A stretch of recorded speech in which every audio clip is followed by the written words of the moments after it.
Il est 17 heures, nous allons commencer. Alors bonjour à toutes et à tous, soyez les bienvenus dans ce direct organisé par la Fondation UVED dans le cadre du MOOC Changement climatique, impact, atténuation, adaptation.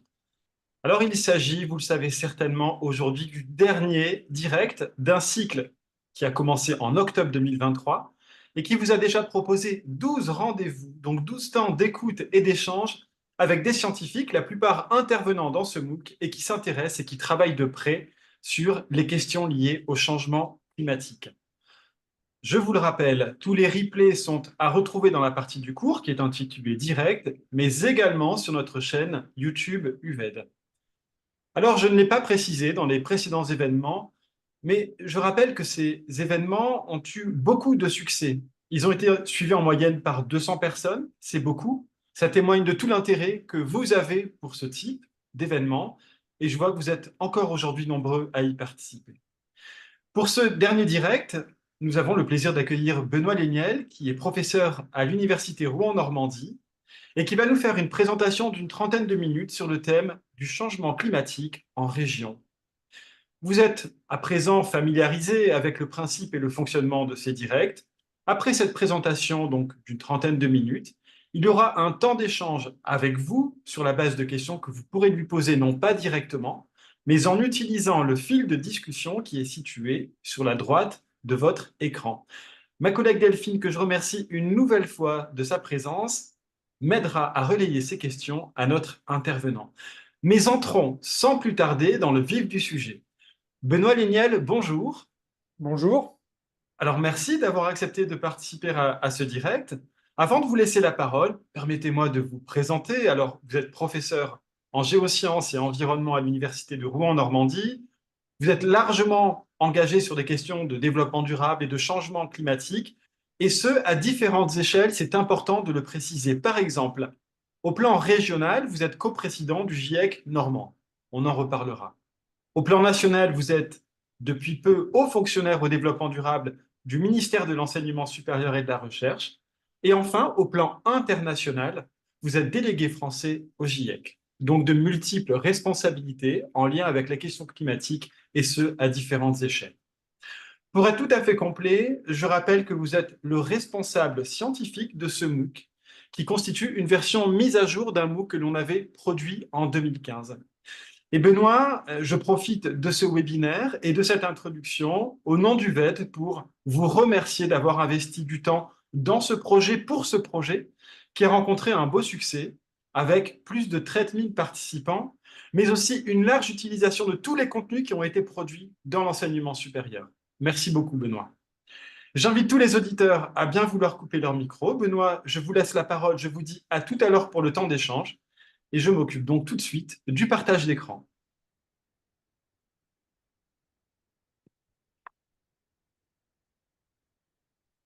Voilà, est-ce que c'est bon pour vous?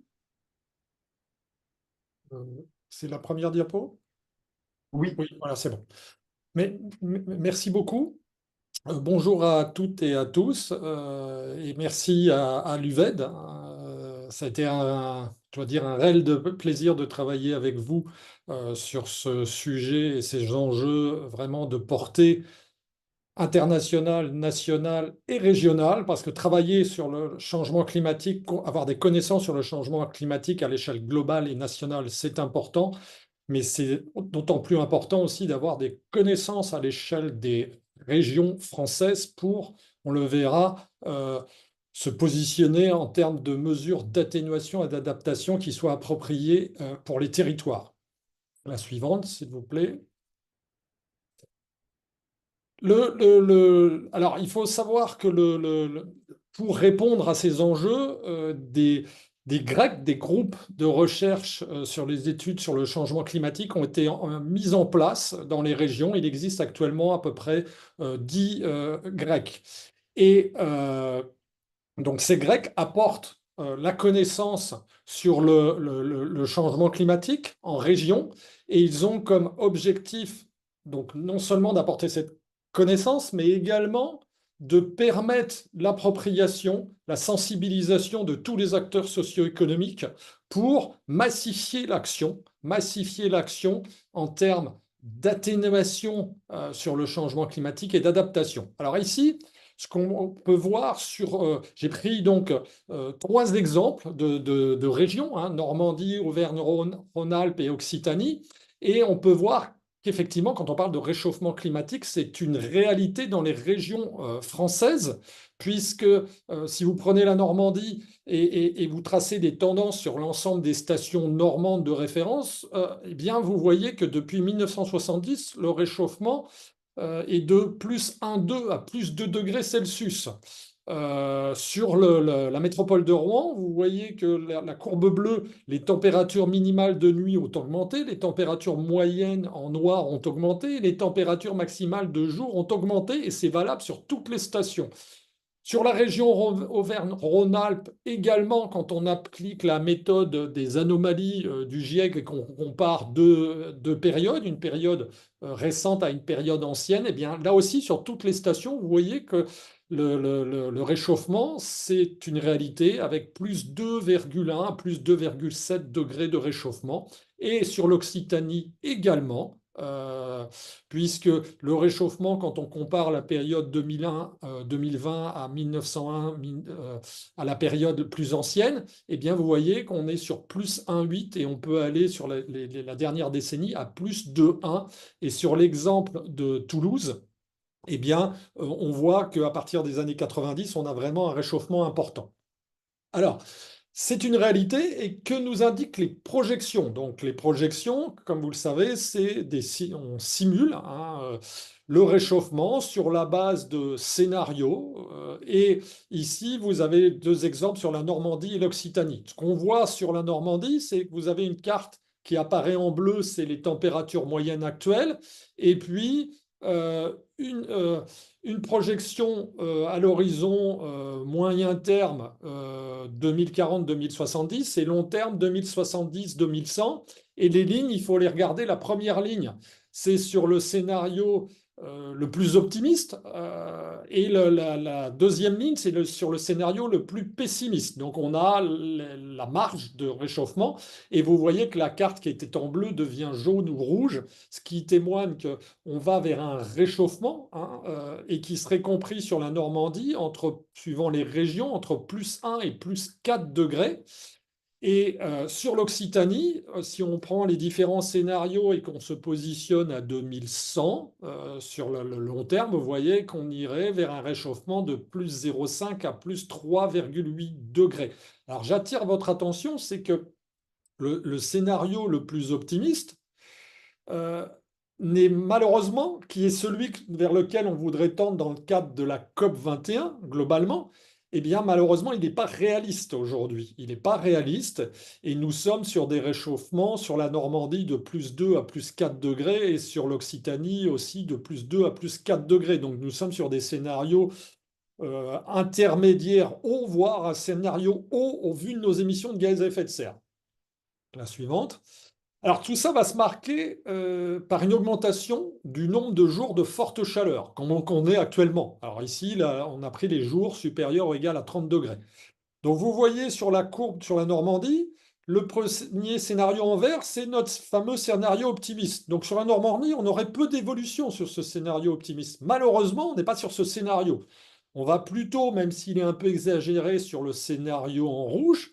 Et ce qui veut dire, sur une région comme la Normandie, qui n'est pas connue pour ses épisodes de forte chaleur, eh bien, on irait sur les espaces littoraux sur une faible augmentation, 4 à 11 jours, mais vous voyez qu'à l'intérieur des terres, on pourrait aller jusqu'à 30 à 40 jours par an.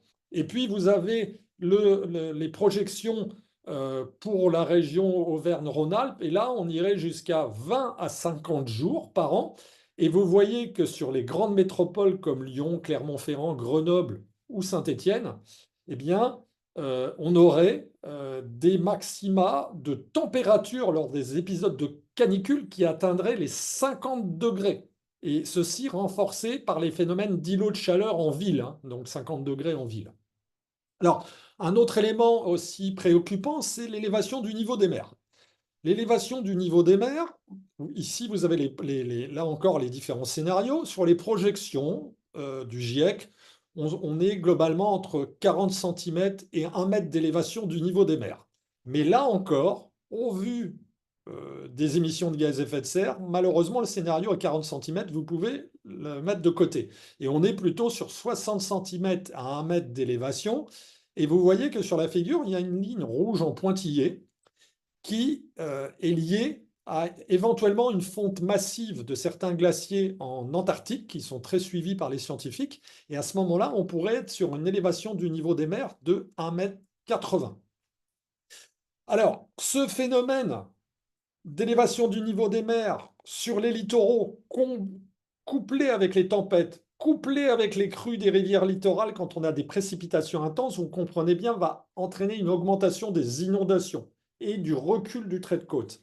Ici, ce qui est présenté sur cette carte, c'est un exemple sur la Normandie et au-delà sur les Hauts-de-France de l'effet d'une tempête. La tempête, elle est au nord, et vous voyez que sur le littoral, vous avez des carrés bleus, des ronds rouges et oranges. Quand vous avez un rond rouge et des ronds rouges et oranges, ça veut dire que vous avez une érosion, un recul du trait de côte. Quand vous avez des carrés bleus, vous avez du franchissement et de l'inondation.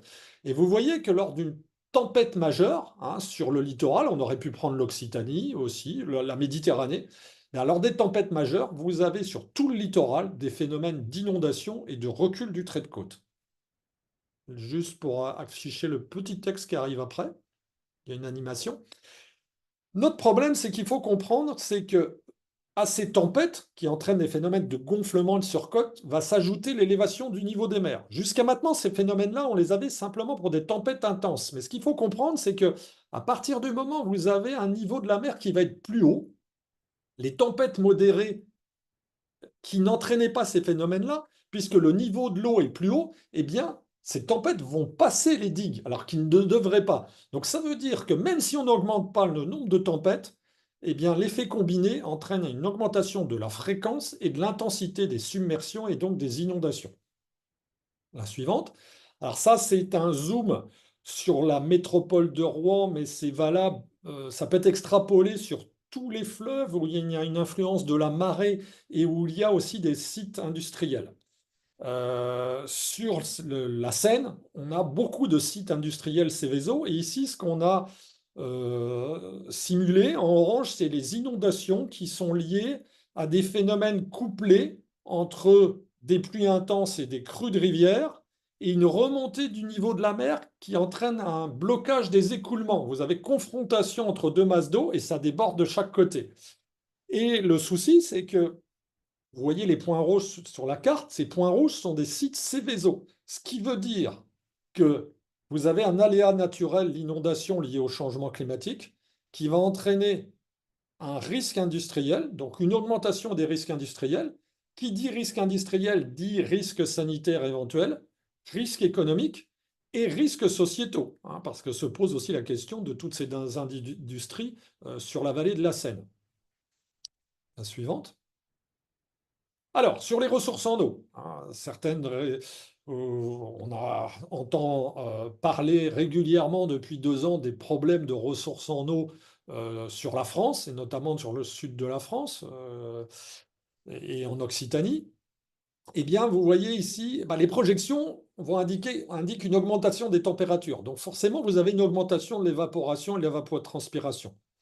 Sur les projections, sur les précipitations, on va vers une diminution des précipitations estivales, une diminution des chutes de neige, une diminution du couvert neigeux. Donc forcément, moins d'eau.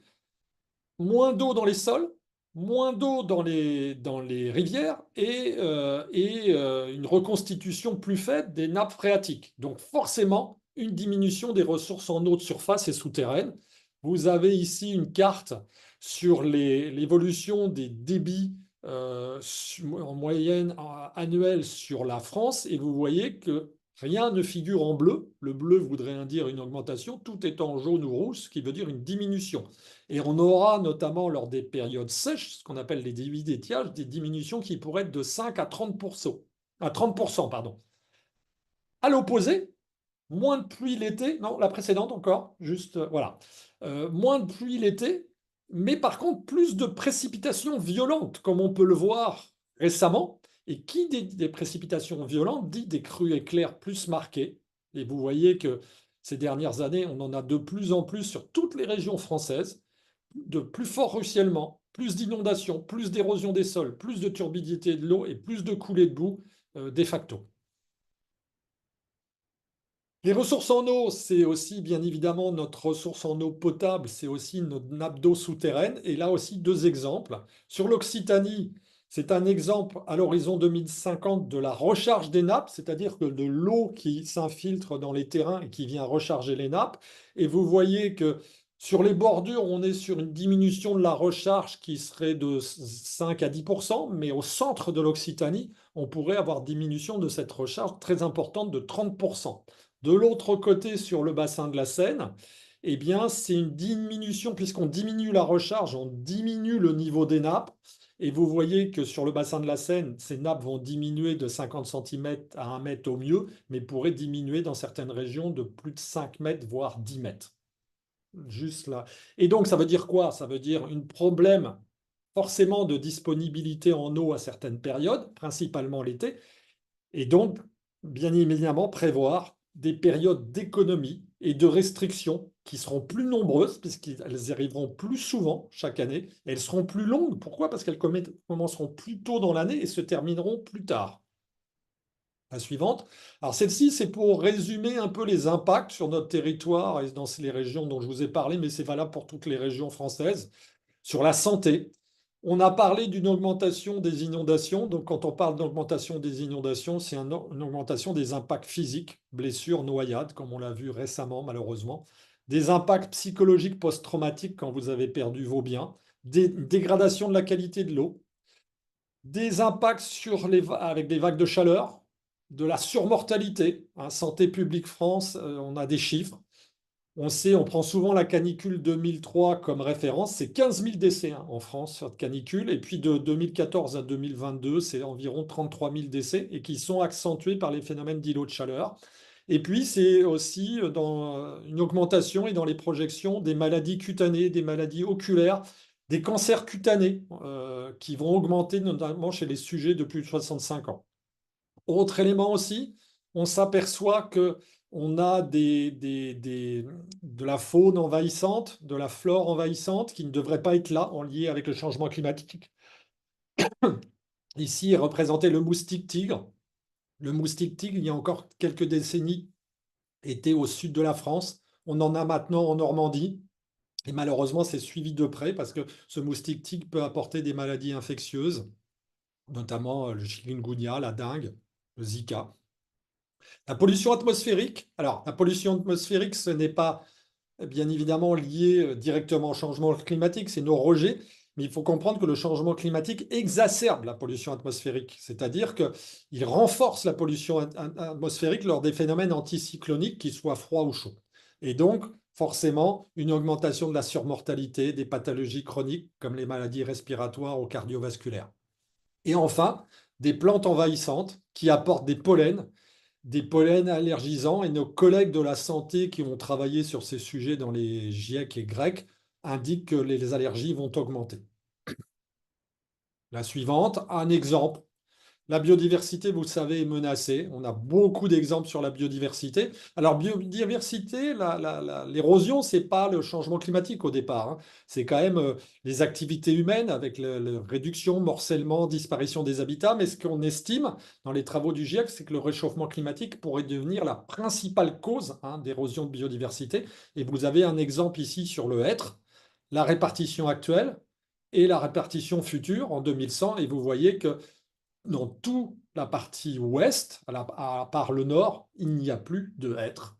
Et quand on est en bleu, c'est un maximum de présence de 30%. Donc le hêtre, vous voyez, vraiment sera cantonné à l'est de la France. Alors, une fois qu'on a dit ça, bien évidemment, il nous reste peu de temps pour agir. Limiter le réchauffement à 1,5 degré, il faudrait que nos émissions de gaz à effet de serre cessent d'augmenter au plus tard en 2025. Vous voyez, c'est demain. Pourquoi? Parce que les émissions continuent à augmenter. Il faudrait donc inverser la courbe. Il faudrait les réduire de moitié d'ici 2030 et qu'on atteigne le net zéro en 2050. Les deux maîtres mots, bien évidemment, c'est l'atténuation et l'adaptation qui doivent être menées à toutes les échelles, l'échelle internationale, nationale, régionale, locale et à l'échelle du citoyen. Nous pouvons apporter notre contribution tous. Et surtout, sur lequel le point j'insiste, c'est qu'il faut lier les deux. L'atténuation et l'adaptation doivent être liées. Atténuer les effets du changement climatique, c'est réduire nos émissions de gaz à effet de serre. Et pourquoi on atténue? C'est pour essayer de s'adapter au mieux.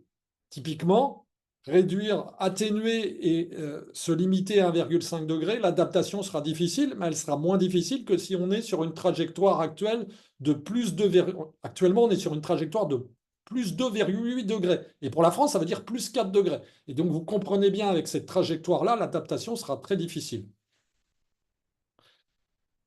Pour limiter le réchauffement à 2 degrés, non pas 1,5 degré, il faudrait que chaque être humain sur cette Terre consomme au maximum 2 tonnes équivalent CO2 par an. Vous avez à côté l'empreinte carbone de la France en 2021. C'est 8,9 tonnes de CO2. Donc vous voyez, il faut diviser notre empreinte par 4,5. Ce schéma, je ne vais pas rentrer dans les détails, vous pourrez le regarder tranquillement. C'est pour vous montrer aussi, dans nos émissions annuelles de gaz à effet de serre en 2021, donc en millions de tonnes équivalent CO2, quels sont les secteurs qui émettent le plus de CO2. Et vous voyez que pour la France, des émissions directes, hein, pas indirectes, directes, c'est le transport à 30%. Ensuite, on a l'agriculture, le résidentiel tertiaire et l'industrie à 18-19%. Bien évidemment, si j'avais pris à l'échelle globale, ou d'autres pays, ce serait l'énergie qui sortirait en premier, et pas pour la France. La suivante. Alors, ça, c'est les engagements de la France qui s'appliquent aux régions. Il faut diminuer de 55% nos émissions de gaz à effet de serre d'ici 2030, soit une réduction de 5% par an. Ça suppose une diminution dans tous les secteurs d'activité. Et ce schéma est intéressant parce que quand vous regardez ce qui est représenté en gris, ça montre, vous voyez, 1990, 2019, 2022 et 2030. Ça montre qu'on a déjà fait des efforts. Si vous prenez entre 90 et 2022, vous voyez qu'on a diminué de 136 millions de tonnes nos émissions. Cependant, vous voyez qu'entre 2022 et 2030, il faut diminuer de 139 millions de tonnes. C'est-à-dire qu'on doit faire le même effort en moins de 10 ans que l'effort qu'on a effectué en 30 ans. Les autres éléments aussi intéressants, c'est que ça permet aussi de voir quels secteurs ont déjà fait des efforts et quels secteurs n'en ont pas fait. Regardez le transport. Le transport entre 90 et 2022, aucun effort. On a même augmenté nos émissions. Donc ça nous interpelle sur le fait qu'il va falloir faire des efforts. Et vous avez les efforts qui sont proposés pour atteindre nos objectifs. Je ne vais pas rentrer dans tout le détail. Il y a deux autres éléments intéressants, c'est l'agriculture. L'agriculture, vous savez, il y a eu quelques soucis ces derniers temps avec le monde agricole sur ces sujets-là. Mais regardez bien, c'est le monde. Alors peut-être qu'il y a eu un problème de pédagogie, mais regardez, c'est au monde agricole, au secteur agricole qu'on demande de faire le moindre effort par rapport aux autres secteurs. Pourquoi? Parce que bien évidemment, il y a la sécurité alimentaire derrière l'agriculture. Et puis le dernier élément, ce serait l'industrie. Regardez l'industrie. Quand on regarde comme ça, on se dit, oh oui, l'industrie a fait beaucoup d'efforts. Mais en réalité, ça cache la désindustrialisation. Voilà, donc ne pas penser, une lecture rapide voudrait dire c'est l'industrie qui a fait le plus d'efforts. Et c'est pas vrai. Et puis, encore finalement, un dernier élément, c'est les puits de carbone. Les puits de carbone, comment on stocke? Parce qu'on peut diminuer nos émissions, mais on peut stocker dans nos forêts, dans les zones humides. Et là, on a un souci, parce que vous voyez, en 90, on stockait 24 millions de tonnes, on n'en stocke plus que 13. Voilà, et on voudrait monter à 34. Alors, tout ça suppose augmenter les investissements dans les options bas carbone et l'efficacité énergétique. Vous voyez, d'ici 2050, pardon, il faut multiplier par 5. Augmenter bien évidemment la production électrique en renouvelable. D'ici 2050, les objectifs, c'est entre 50 et 85%.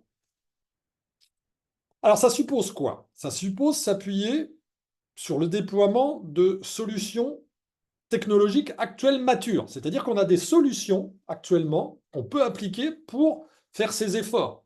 Ça s'appuie aussi sur de l'innovation technologique et accélérer leur développement. Vous avez même un chiffrage. Vous voyez, on peut faire 63% du chemin avec les solutions sous la main. La technologie et les innovations, c'est 18%. Mais il y a un élément qu'il faut comprendre qui rentre dans l'équation, c'est la sobriété. Si nous ne faisons pas preuve de sobriété, nous ne pouvons pas atteindre ces objectifs.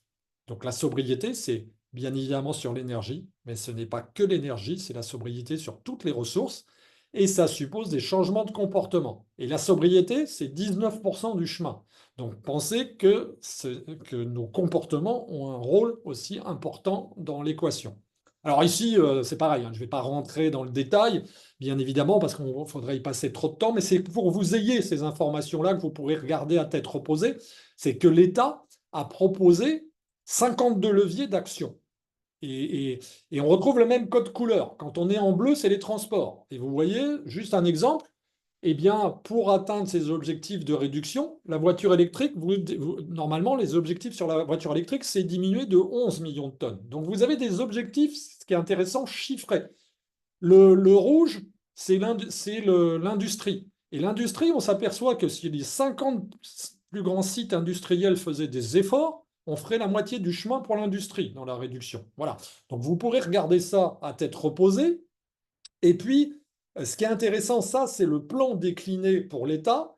Et l'État a aussi propose pour chaque région, donc vous pouvez, si vous êtes intéressé, aller sur le secrétariat général de la planification écologique et vous verrez pour votre région comment sont déclinés ces leviers. C'est-à-dire qu'il y a des COP régionales qui ont été mis en place et on va appliquer ces leviers, on va les adapter au contexte de chaque région.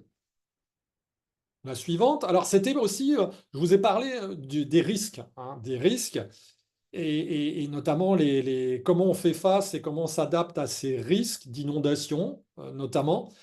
Ben, je dirais il n'y a pas 30 000 solutions. Il y a 3 solutions. La première, bien évidemment, qu'on ne va pas préconiser, c'est on accepte les dommages éventuels, on laisse faire, mais pensez bien qu'il y aura un problème assurantiel, il y a déjà des problèmes d'assurance. Le deuxième, on peut se dire on surdimensionne nos ouvrages, mais est-ce qu'on peut surdimensionner nos ouvrages partout? Et puis une digue, quand elle casse, ça a des effets aussi importants.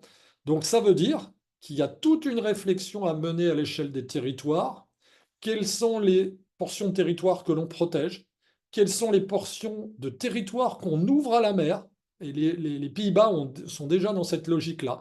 C'est qu'il y a des portions de territoire qu'on va devoir ouvrir à la mer, laisser entrer l'eau, mais c'est à nous plutôt de la guider, de réfléchir comment on envisage tout ça. Alors, ce n'est pas très vendeur, ça s'appelle du recul stratégique, parce que si vous laissez entrer l'eau dans certaines portions de territoire, ça veut dire qu'il faut relocaliser éventuellement des entreprises, de l'habitat, mais ce n'est que c'est la seule solution envisageable.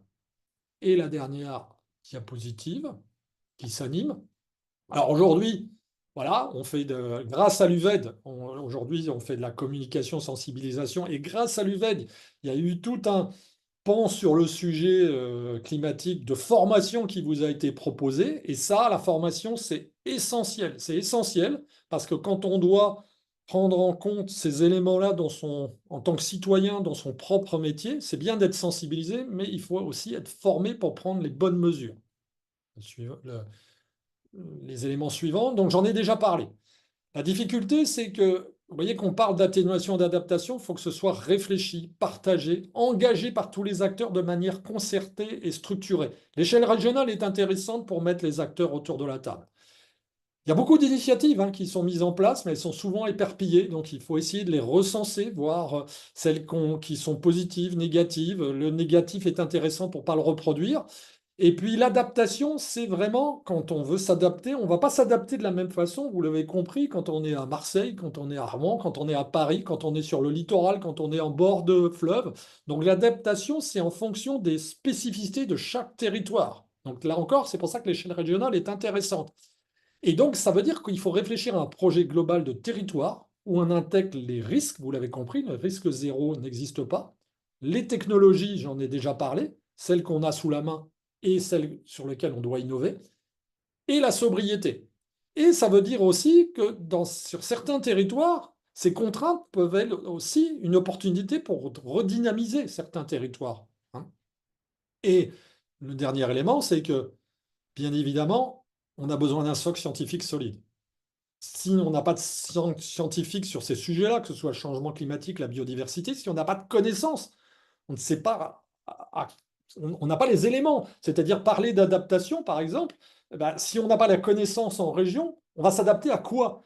Quelles sont les vagues de chaleur? Quelles sont les inondations? À quoi on doit s'adapter? Donc cette connaissance scientifique, c'est le socle pour construire, pour la prise de conscience et proposer des mesures vraiment appropriées, pardon, au territoire, les mesures qu'on doit déjà prendre et qu'on devra prendre dans le temps. Et j'en ai terminé. J'ai dépassé d'une minute apparemment, donc j'étais bien dans le timing, Vincent. Merci beaucoup, Benoît, pour votre présentation, ce timing parfait. Alors, cette présentation qui renvoie à de nombreuses vidéos, à de nombreux directs, et c'est fort intéressant, et j'invite chacun à essayer de faire des passerelles entre ce qu'il entend aujourd'hui et ce qu'il a pu voir peut-être par le passé. Alors, je vais amorcer ce temps d'échange, Benoît, peut-être avec une première question ou un premier groupe de questions relatifs à ces groupes régionaux d'études hein, ou d'évaluation des études sur le changement climatique. Est-ce qu'aujourd'hui, on a compris qu'il y avait des COP régionales qui concernaient toutes les régions? Est-ce qu'il y a aujourd'hui des Grecs à l'échelle de toutes les régions? Deuxième question, est-ce que on a donc un système à trois échelons d'expertise scientifique, mondiale, nationale, régionale? Est-ce que c'est suffisant ou est-ce qu'à terme, en fonction des possibilités de la recherche, d'autres échelles devraient être trouvées? Et enfin, ce qui est mis en place à l'échelle de la France, qui se déploie actuellement avec ces Grecs, est-ce que c'est quelque chose qui se met en place dans d'autres pays également, puisqu'on voit bien toute la valeur ajoutée de cette expertise régionale? Donc peut-être un premier ensemble de questions là-dessus. Oui, bien sûr. Alors sur les Grecs régionaux, ils se sont montés au fur et à mesure, hein, voilà. Donc le plus ancien, c'est en Aquitaine. Voilà, il y a eu l'Occitanie. Donc il n'y en a pas encore actuellement dans toutes les régions. Voilà. Mais voilà, progressivement, je pense qu'il y en aura parce que voilà, dans le Grand Est, ils sont en train de réfléchir aussi pour qu'il y en ait un. Les Hauts-de-France, il y en a un nouveau déclaré récemment. Alors, ils ont des fonctionnements un peu différents, mais ce qui est intéressant, c'est vraiment qu'il y a un ancrage très territorial et qu'on travaille avec les collectivités ensemble. Donc ça, c'est vraiment, vraiment quelque chose de vraiment très important. Et effectivement, toutes les échelles sont nécessaires. Toutes les échelles sont nécessaires. Parce que quand on parle après de mesures d'atténuation et d'adaptation, comme je l'ai dit, ça concerne tout le monde. Et ça concerne les pays, les négociations au sein des COP, voilà, mais ça concerne les régions. Les COP régionales sont là aussi, les Grecs sont là pour apporter la connaissance, sensibiliser à ces sujets-là. Les COP sont là, régionales, pour justement mettre en place des mesures d'atténuation, d'adaptation en s'appuyant sur les connaissances. Et donc, toutes ces échelles-là sont vraiment importantes. Et je dirais, il pourrait y avoir aussi des échelles plus locales. Ben, je vais vous donner un exemple parce que à la métropole de Rouen, il y a une COP, il y a une COP locale de la métropole de Rouen. J'en suis aussi son président. Et donc, pour décliner aussi la connaissance à l'échelle du territoire métropolitain. Alors,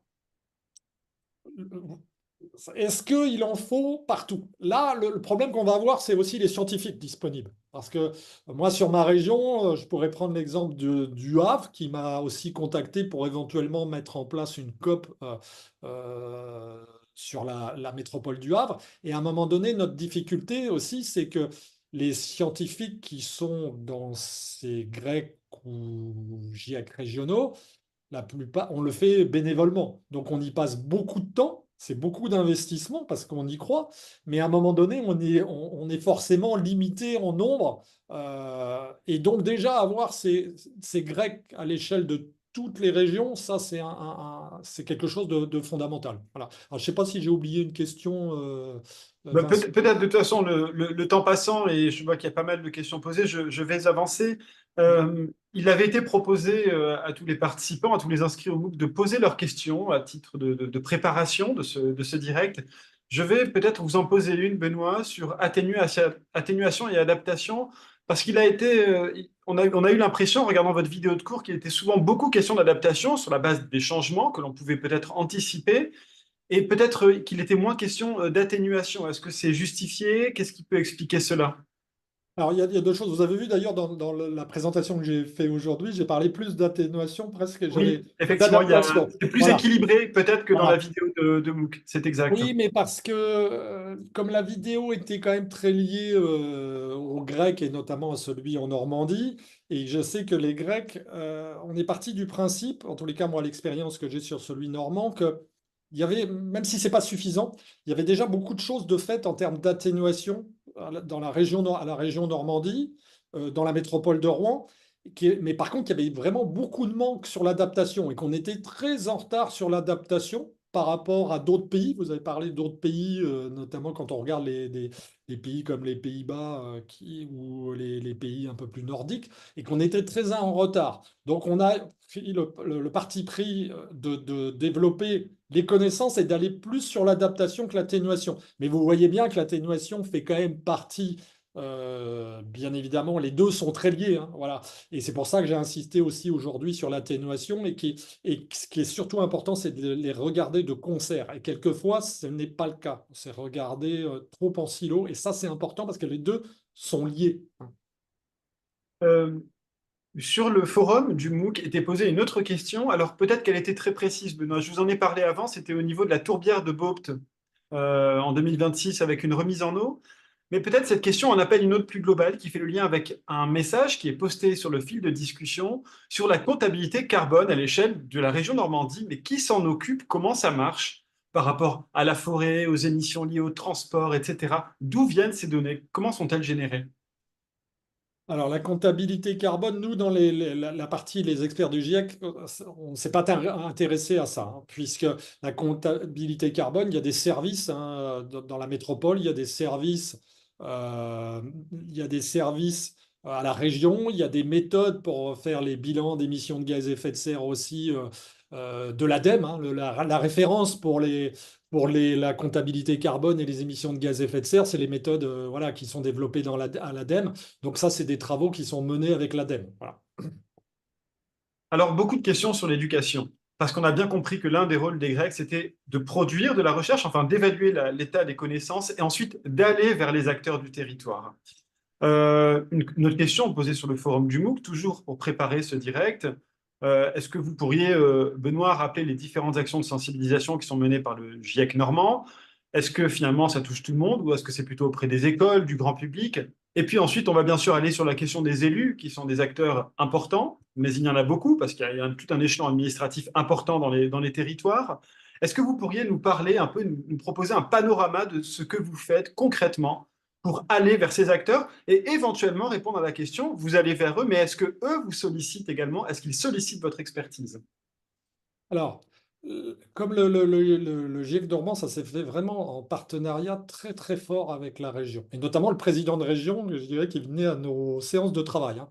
Donc il y a eu tout un dispositif qui a été mis en place pour qu'on touche tous les acteurs du territoire, que vous ayez, ça a été les entreprises, les chambres d'agriculture, les proviseurs de lycées, vraiment tous les acteurs du territoire. On a organisés par la région, les élus, hein, bien évidemment, les élus régionaux, les maires, tous les maires de la région, hein, on l'a fait en 2 fois, ont eu, sous forme de conférences et d'échanges, des restitutions de nos travaux. Et ça a été 40 dates, 40 conférences qui ont été animées. Et depuis, on est un peu sursollicité. Je vous avouerai, moi, le premier, je pourrais en donner quasiment une par semaine. Et en 3 ans, c'est 80 conférences, 15 000 personnes touchées, tous secteurs confondus. Voilà. Ça veut dire que vous avez besoin de davantage de troupes, Benoît, pour... Tout à fait. Alors l'idée, ce serait de... Oui, parce que quand vous voyez les experts du GIEC, on est 23. La métropole, on est une quinzaine. Et à un moment donné, chacun a aussi un peu sa thématique. Et on est très peu nombreux à pouvoir brosser aussi l'ensemble. Et donc l'idée, c'est de travailler aussi à former des ambassadeurs Voilà, avoir vraiment des ambassadeurs sur le territoire pour que ce ne soit pas toujours les mêmes sollicités, parce qu'à un moment donné, vous avez parlé des écoles, des lycées. Bah, bien évidemment, on ne peut pas aller dans toutes les écoles et les lycées. Je l'ai fait. Souvent, ce que j'ai demandé, en tous les cas moi ou mes collègues, c'était qu'il y ait des regroupements, c'est-à-dire qu'on le fasse pour plusieurs classes, plusieurs lycées en même temps.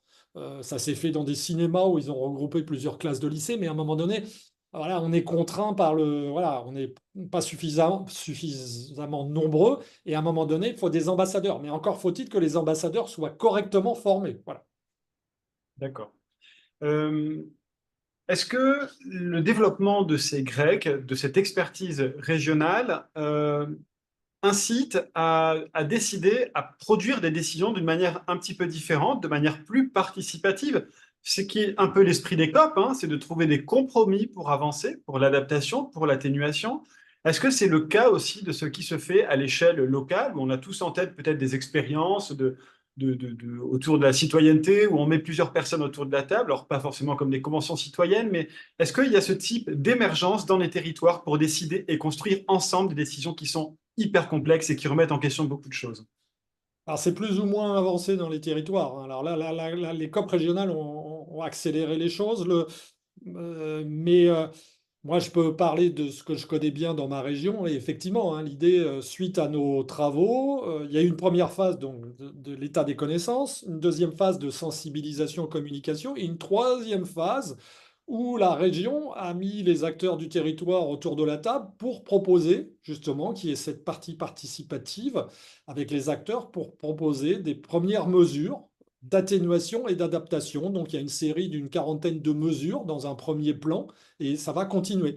Et il y a aussi, alors là c'est plutôt sur la métropole de Rouen, il a été mis en place une convention citoyenne aussi. Voilà, il y a différentes formes possibles. Une convention Mhm. citoyenne pour apporter aussi une réflexion du citoyen, proposer des mesures, et avec aussi, comme ça s'était fait au niveau national, avec une formation d'abord par les experts. Voilà. Donc, différents formats possibles, hein, qui se mettent en place, certaines régions sont plus avancées que d'autres, mais tout ça est en train de se mettre en place. Et vous parlez d'hétérogénéité entre les régions qui n'avancent pas à la même vitesse. Est-ce qu'au sein de la région Normandie, j'imagine que c'est aussi hétérogène, est-ce que vous observez que certaines typologies de territoires s'emparent davantage de ces questions ou est-ce que c'est difficile à dire? Alors, c'est un peu difficile à dire. Moi, j'ai plutôt des exemples où on vient vers moi en ayant mis en avant déjà des actions. Quand on discute avec les maires, par exemple, ils sont maintenant, je pense, pour la plupart sensibilisés. Et voilà. Alors, c'est toujours peut-être les maires les élus qui ont mis en avant voilà, plus d'actions, c'est ceux qui ont été touchés les premiers, peut-être. Vous voyez, moi, j'ai des exemples sur des maires sur le littoral qui ont eu voilà, avec qui, à un moment donné, se sont dit, bah, les digues, elles cassent, on a des problèmes d'inondation. Et j'ai un exemple où l'élu a décidé, par exemple, sur un camping, de le délocaliser.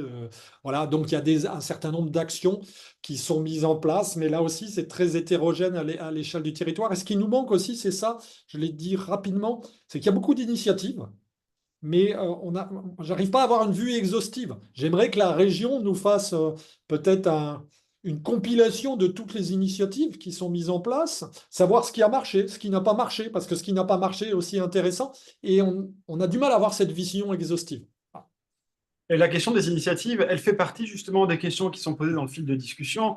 On a chacun sur nos territoires envie un peu de se nourrir de ce qui se fait ailleurs. Et en tout cas, pour l'instant, ça peine. En tout cas, il n'y a pas énormément voilà, de compilation, de capitalisation en fait de ouais, toutes ces tout à fait. expériences de terrain avec ce qui marche pas, etc.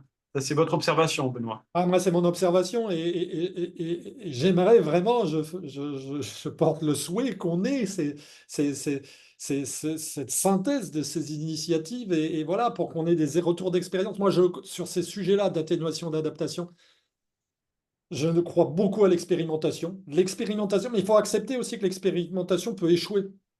Mais c'est pas grave, c'est pas grave. C'est-à-dire que si ça a échoué, c'est de comprendre pourquoi, pour ne pas reproduire les mêmes choses, voire les adapter à chaque territoire. Et ça, c'est mon souhait le premier. On a besoin de ça. Et on n'a pas encore suffisamment. Moi, je reprends en région, je prends toujours un peu les mêmes exemples. Voilà, un- une petite ville très proche de Rouen où le maire s'est positionné. depuis très longtemps sur les énergies renouvelables, et quand il vient faire une table ronde lors des événements, il vous dit la crise énergétique, moi je ne l'ai pas vu passer.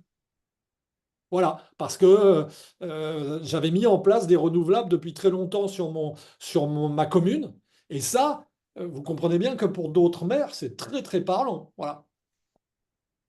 Alors, peut-être revenons sur la question de l'atténuation, de l'adaptation. Je vais préciser et je rebondis toujours sur les messages qui sont laissés sur le fil de discussion. On voit bien à travers tous vos exemples, Rhône-Alpes, Auvergne-Rhône-Alpes, Occitanie, Normandie, on voit bien les effets du changement climatique. Et quelque part, les territoires se disent, les effets, on y va tout droit. La question d'adaptation, elle se pose extrêmement naturellement. Mais est-ce qu'elles ont des difficultés à s'imaginer contribuer par de l'atténuation à quelque chose qui nous dépasse de beaucoup par la quantité de gaz à effet de serre dont on est responsable au niveau des territoires? Au niveau national, ce sont les fameux 1% qui sont généralement brandis pour dire, ben, vous voyez, c'est pas si significatif que ça. Donc, est-ce qu'il y a une asymétrie dans la prise en compte de la nécessité d'adaptation et d'atténuation? Et je vais plus loin sur une autre possibilité d'asymétrie, peut-être à laquelle vous allez me répondre. Est-ce qu'il y a une asymétrie entre le désir d'apporter des solutions, ce qu'on appelle le technosolutionnisme, en disant, ben, vous voyez, on va avoir les solutions pour capter du carbone, etc., pour adapter enfin, ou atténuer nos émissions, et des mesures qui sont plus relatives, je pense aux solutions fondées sur la nature, ça fait écho à ce qu'on a entendu récemment, je pense à la sobriété dont vous avez parlé, et de manière sous-jacente à la question de la décroissance. Comment sont traitées ces différentes questions? Est-ce qu'elles sont mises sur un pied d'égalité ou... Ah, c'est tout. Vous avez mis le doigt sur toute la complexité du problème. J'en suis conscient, mais peut-être à votre niveau, Benoît, quelques Voilà, c'est que impressions. et que non, c'est pas traité sur le même pied d'égalité. Et je le disais aussi, c'est des fois un peu trop regardé en silo, l'atténuation et l'adaptation. Et comme vous l'avez dit, l'atténuation, ce qui ressort aussi des échanges, que ce soit avec les élus et les citoyens, c'est effectivement sur la partie atténuation, c'est la France représente 1%, et donc qu'est-ce que c'est par rapport aux émissions des États-Unis ou de la Chine? Sauf qu'il faut comprendre que vous voyez que dans le chemin qu'on doit mener, notre part n'est pas négligeable. Je vous ai dit, c'est globalement 20%. Voilà. Mais ce qu'il faut comprendre aussi, c'est que oui, il faut réduire. C'est pas nous qui émettons le plus, mais il faut montrer l'exemple là encore. Il faut montrer l'exemple aux autres États, et notamment là, sur l'atténuation, c'est les négociations entre États. Quand vous avez l'Inde, avec lequel c'est très difficile à négocier, et que l'Inde vous dit oui, mais vous avez atteint un niveau d'économie et un niveau de vie tel, mais qu'avant, bah, pour arriver à ça, vous avez émis beaucoup, hein, parce que les émissions, c'est 1% actuellement. Mais ce qu'il faut regarder, c'est aussi ce qu'on a émis avant. Dans les discussions qu'on a avec les pays, c'est des pays comme l'Inde vont dire oui, c'est peut-être que nous, on émet plus maintenant, mais regardez, donc il faut arriver à montrer nous-mêmes l'exemple, la France et l'Europe, pour arriver à tirer sur ce chemin-là les autres États. Voilà. Et effectivement, et l'adaptation, alors le solutionnisme, la technologie, vous avez compris ce que, voilà, je vous ai dit, c'est 18%. La technologie, c'est la technologie, 60% ce qu'on a sous la main, les innovations. Mais là encore, il faut comprendre que si on ne fait pas preuve de sobriété, on ne boucle pas, on ne boucle pas. Donc la sobriété fait partie de l'équation, et c'est nos changements de comportement. C'est-à-dire qu'on n'y arrive pas avec les technologies, et effectivement, dans les échanges qu'on a parfois, ça évolue. C'était les technologies vont tout faire. Non, non, non, il faut se sortir ça de la tête. Les technologies ne vont pas tout faire. C'est un ensemble. Et effectivement, dans cet ensemble-là, vous l'avez bien dit, il y a les solutions fondées sur la nature, ce qui est, voilà, ce sont des types de solutions. On a toute une série de solutions, il faut les prendre en main. Ce n'est pas une seule solution. La capture du CO2, là aussi, si je reviens sur les étapes, vous discutez avec l'Arabie Saoudite, vous allez comprendre. L'Arabie Saoudite, l'atténuation, on s'en moque, on va faire que de la capture. Eh ben, sauf que la technologie sur la capture, elle n'est pas au point déjà. Et ce n'est qu'une partie de la solution. Donc il faut réfléchir sur cet ensemble. Et là encore, on atténue pour s'adapter au mieux. Si on n'atténue pas, l'adaptation sera difficile. Et les deux sont vraiment liés. Et ça, c'est aussi un problème.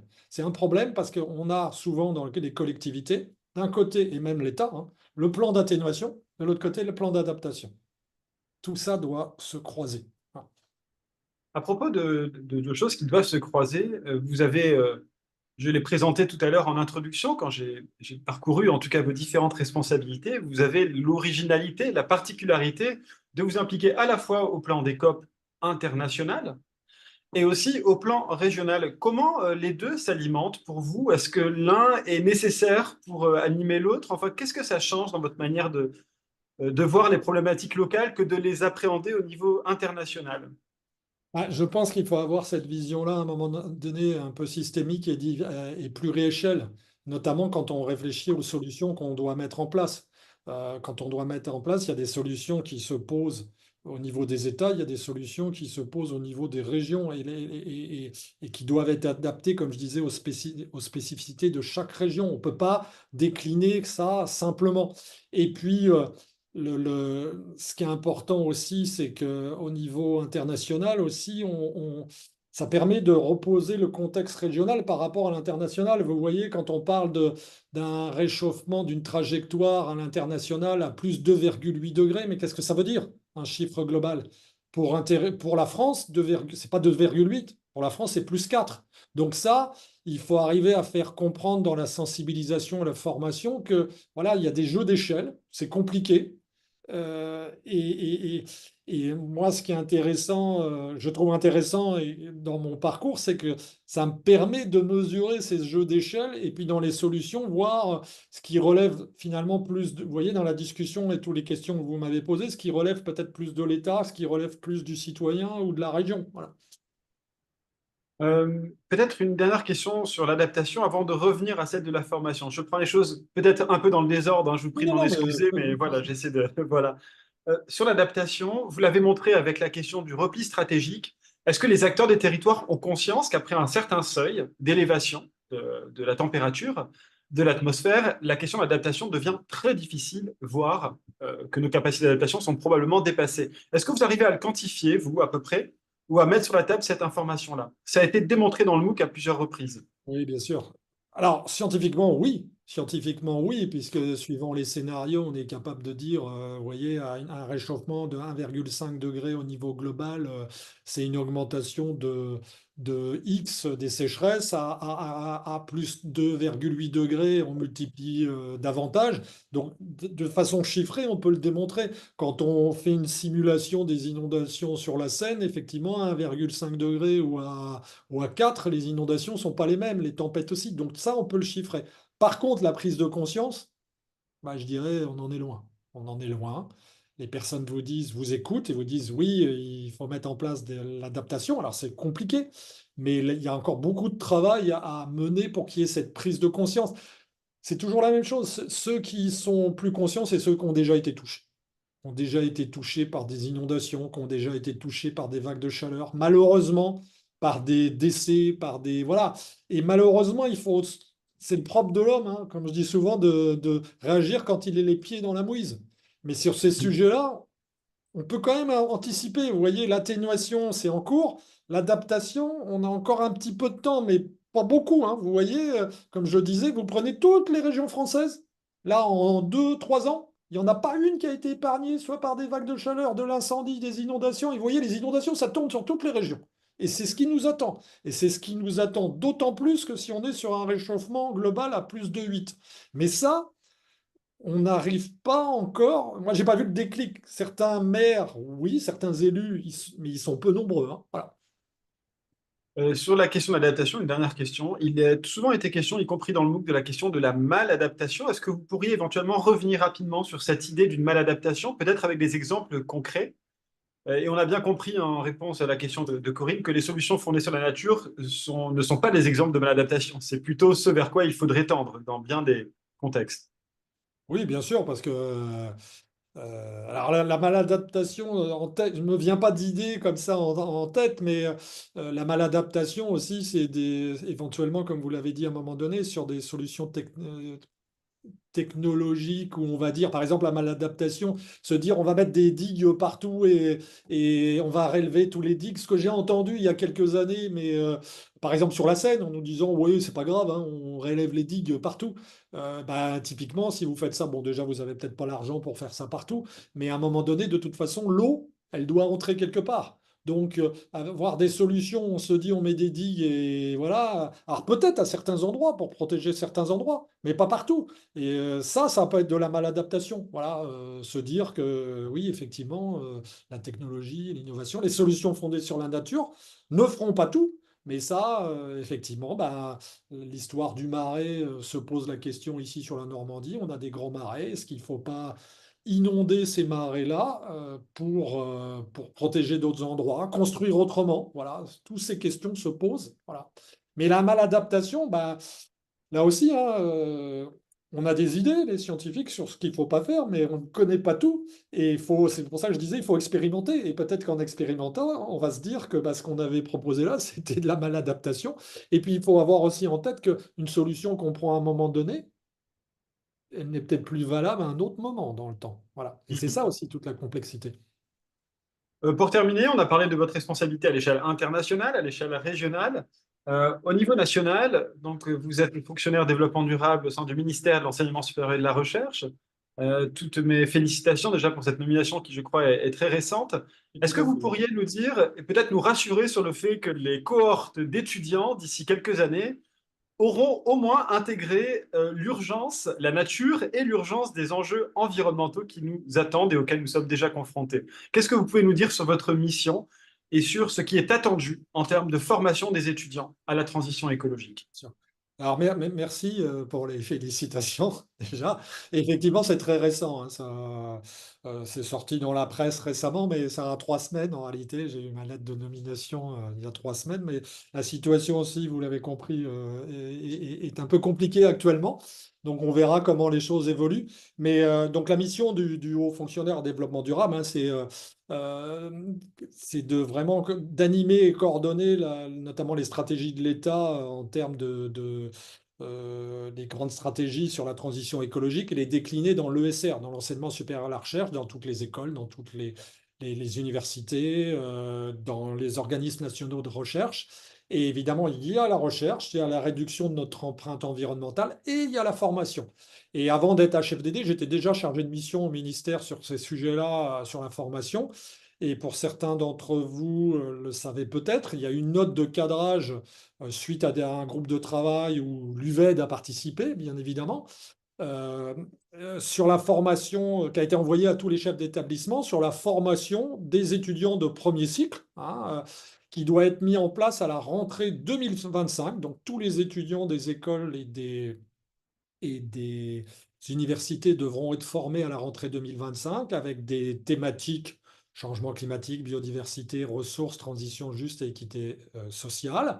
30 heures en minima. Et bien évidemment, moi ça me paraissait une évidence, mais elle a été choisie aussi par le ministère parce qu'il y a des choses qui se feront en présentiel, mais également en hybride, et l'UVED et le pôle national de ressources pédagogiques qui a été choisi pour justement accompagner l'ensemble de ces établissements dans la formation des étudiants de premier cycle. Et puis les choses vont continuer puisqu'il y aura une autre note de cadrage qui va sortir et qui sera envoyée au chef d'établissement en septembre pour la formation, l'acculturation et la formation des enseignants et des enseignants-chercheurs. Et on aura une troisième étape, là aussi avec des consultations, un groupe de travail, où on réfléchira sur l'intégration dans les disciplines. Parce que là, on est sur la formation d'un socle de base pour nos étudiants, parce qu'il faut savoir de quoi on parle au départ. Mais après, nos enseignants, enseignants-chercheurs peuvent intégrer ça dans leur discipline. Donc il y a toute une programmation qui est mise en place et en espérant qu'elle continue voilà, par la suite. Merci, c'est une note assez rassurante, bien qu'il faille encore la mettre en œuvre et que tout C'est n'est sûr. pas joué. Il y a encore beaucoup de Tout questions à fait, il qui y a se beaucoup de posent. travail et on compte Mais sur l'aide. ah bah, ah bah, Vraiment. bien sûr, et merci de signaler tous les apports, toutes les contributions du VED. Alors, il est bientôt 18 heures. Benoît, je voulais vraiment vous remercier pour votre présentation, votre disponibilité. pour l'ensemble de vos réponses aux questions posées. Alors, je n'ai pas pu tout relayer, j'ai fait de mon mieux pour essayer de les assembler. En tout cas, merci à toutes et tous pour votre compréhension. Beaucoup de sujets abordés ce soir. Il est 18 heures, ce direct est maintenant terminé. Et ce direct étant terminé, c'est ce cycle de direct lié au MOOC Climat qui est également terminé. Cependant, avec UVED, vous savez qu'il y a toujours des projets qui arrivent. Ici, je vais en signaler deux, hein, deux mises à jour de MOOC sur le thème des arbres, avec beaucoup de questions qui ont été posées. Il y a un MOOC qui a extrêmement bien marché, donc en 2023 et ce début 2024, ainsi que sur le thème de l'océan, donc un cours que l'on avait produit en 2021, et avec une nécessité urgente de mise à jour en fonction des changements et de l'ampleur des changements qui aujourd'hui affectent l'océan, mais aussi il sera beaucoup question de solutions. Donc ce ne sont que quelques-uns des projets sur lesquels UVED travaille. Le message que je souhaite faire passer ce soir, c'est que UVED, quoi qu'il arrive, garde le cap et va continuer à proposer avec des chercheurs, grâce aux chercheurs, des contenus pédagogiques pour vous, pour les enseignants du supérieur. Ce message, il est fort, on insiste dessus, on y tient. Et donc, la route, le chemin, on va le garder et on va même essayer de monter en régime. Voilà un petit peu ce que je voulais dire ce soir. Benoît, merci beaucoup. Je souhaite à toutes et à tous une très bonne fin d'après-midi.